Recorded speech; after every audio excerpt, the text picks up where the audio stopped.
ಶ್ರದ್ಧೆಗಿಂತ ಮಿಗಿಲಾದದ್ದು ಯಾವುದೂ ಇಲ್ಲ. ಶ್ರೀಮತಿ ಎಂ ಗೀತಾ ನಾಗರಾಜ್ ಅಭಿಮತ. ಶ್ರೀರಾಮಕೃಷ್ಣ ಪರಮಹಂಸರು ತಿಳಿಸಿದಂತೆ ಶ್ರದ್ಧೆಗಿಂತ ಮಿಗಿಲಾದುದು ಯಾವುದೂ ಇಲ್ಲ ಅಂತ ಚಳ್ಳಕೆರೆಯ ಶ್ರೀ ಶಾರದಾಶ್ರಮದ ಸದ್ಭಕ್ತರಾದ ಶ್ರೀಮತಿ ಎಂ ಗೀತಾ ನಾಗರಾಜ್ ಅವರು ಅಭಿಮತವನ್ನು ಪಟ್ಟಿದ್ದಾರೆ. ತ್ಯಾಗರಾಜನಗರದ ಶ್ರೀಮತಿ ನಂಜಮ್ಮ ಕೆಂಚಪ್ಪ ಶಿಕ್ಷಕರ ಸವಿತಾ ನಿವಾಸದಲ್ಲಿ ಶ್ರೀ ಶಾರದಾದೇವಿ ಸತ್ಸಂಗ ಕೇಂದ್ರದಿಂದ ಆಯೋಜನೆ ಮಾಡಿದಂಥ ವಾರದ ವಿಶೇಷ ಸತ್ಸಂಗ ಕಾರ್ಯಕ್ರಮದಲ್ಲಿ ಪಾಲ್ಗೊಂಡವರು ಶ್ರದ್ಧೆಯ ಮಹಿಮೆಯ ಬಗ್ಗೆ ವಿಶೇಷ ಉಪನ್ಯಾಸವನ್ನ ನೀಡಿದರು. ಹನುಮಂತನಿಗೆ ರಾಮನಾಮದ ಮೇಲಿದ್ದ ಶ್ರದ್ಧೆಯಿಂದ ಸಮುದ್ರವನ್ನ ದಾಟಲು ಸ್ಮರಣೆ ಹಾಗೂ ಶ್ರೀ ಶಾರದಾದೇವಿ ಜೀವನಗಂಗಾ ಗ್ರಂಥ ಪಾರಾಯಣ ಕಾರ್ಯಕ್ರಮವನ್ನ ಯತೀಶ್ ಎಂ ಸಿದ್ದಾಪುರ ಅವರು ನಡೆಸಿಕೊಟ್ರು.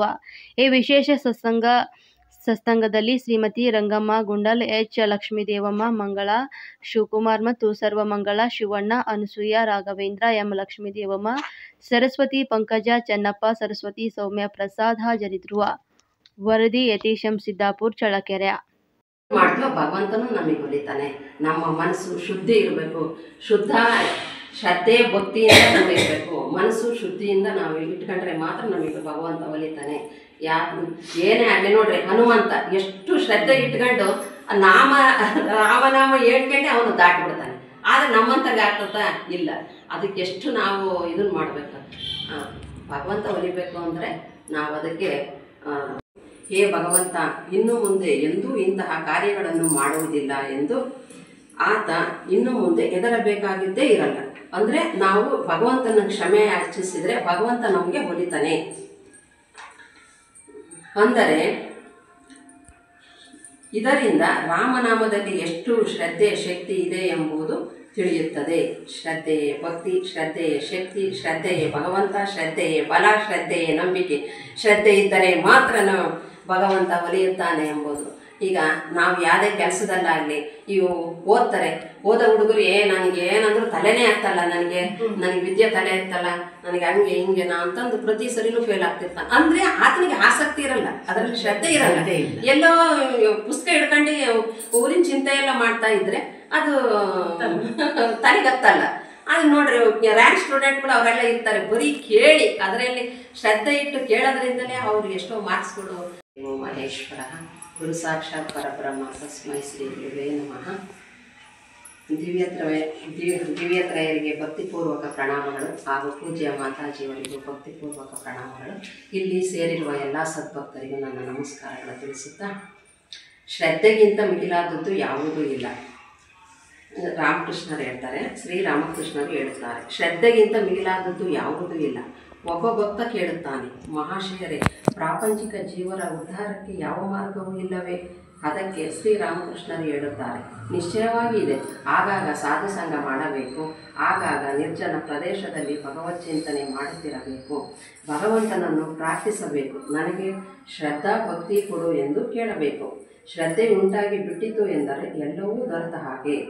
ಶ್ರದ್ಧೆಗಿಂತ ಮಿಗಿಲಾದದ್ದು ಯಾವುದೂ ಇಲ್ಲ ಎಂದು ಹೇಳುತ್ತಾರೆ.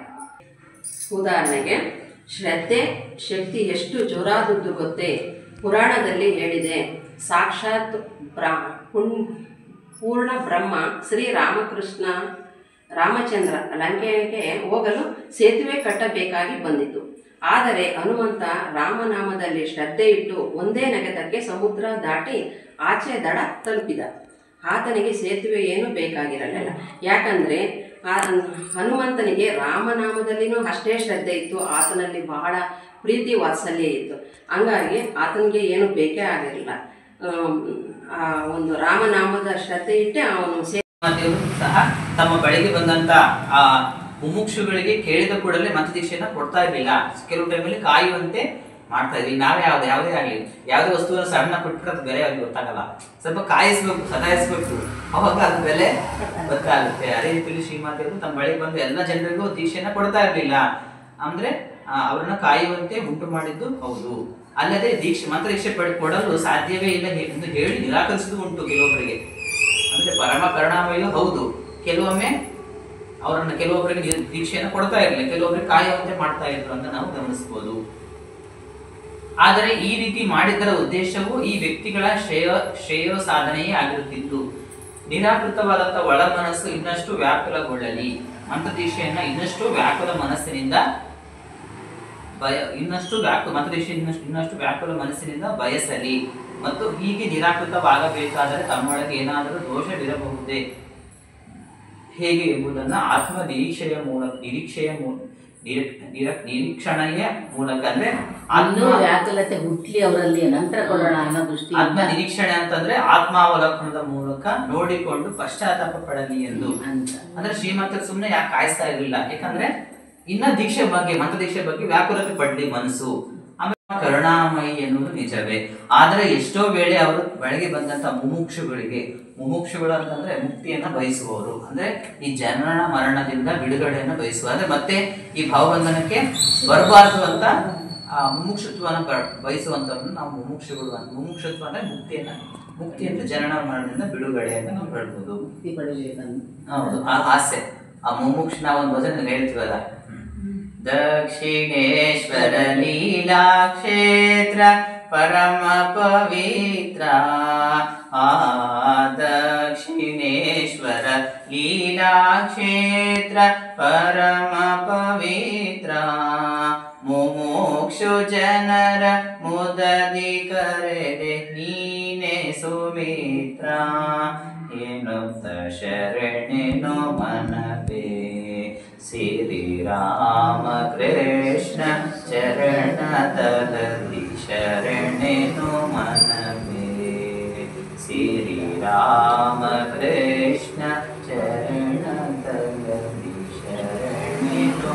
ಪವಿತ್ರಂ ಚರಿತಂ ಯಸ್ಯಾಹ ಪವಿತ್ರಂ ಜೀವನಂ ತಥಾ ಪವಿತ್ರತಾ ಸ್ವರೂಪಿಣ್ಯೈ ತಸ್ಯೈ ಕುರ್ಮೋ ನಮೋ ನಮಃ, ತಸ್ಯೈ ಕುರ್ಮೋ ನಮೋ ನಮಃ, ತಸ್ಯೈ ಕುರ್ಮೋ ನಮೋ ನಮಃ.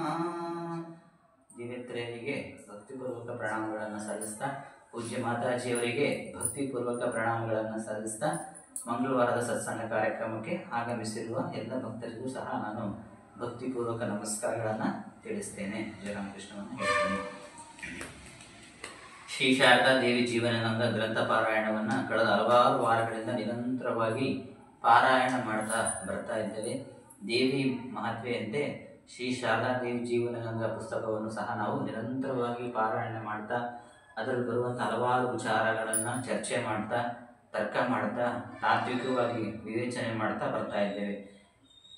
ತಾಯಿಯ ರೂಪದ ಈ ಗುರುಕರುಣೆ ಅಧ್ಯಾಯವನ್ನು ನಾವು ನಿರಂತರವಾಗಿ ಗಮನಿಸ್ತಾ ಬರ್ತಾ ಇದ್ದೀವಿ. ಬಹಳ ಸುದೀರ್ಘವಾದ ಅಧ್ಯಾಯ ಇದು.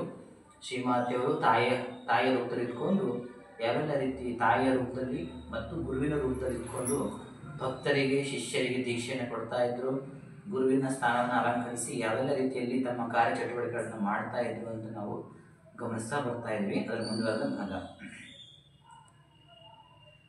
ಕನಸಿನಲ್ಲಿ ಸಿಕ್ಕಿದ ಮಂತ್ರ ಎಷ್ಟರ ಮಟ್ಟಿಗೆ ಸರಿಯಾದದ್ದು ಎನ್ನುವುದನ್ನು ಖಚಿತಪಡಿಸಿಕೊಳ್ಳದೆ ಜಪ ಮಾಡಿದರೆ ಕೆಲವೊಮ್ಮೆ ಅಪಾಯ ಸಂಭವಿಸಲೂಬಹುದು. ನಾನು ಇಂದಿನ ಉಪನ್ಯಾಸದಲ್ಲಿ ಅಥವಾ ಪಾರಾಯಣದಲ್ಲಿ ಗಮನಿಸ್ತಾ ಬರ್ತಾ ಇದ್ದೇವೆ ಅಂತಂದ್ರೆ, ಕೆಲವೊಬ್ಬರು ಭಕ್ತರಿಗೆ ಕನಸಿನಲ್ಲಿ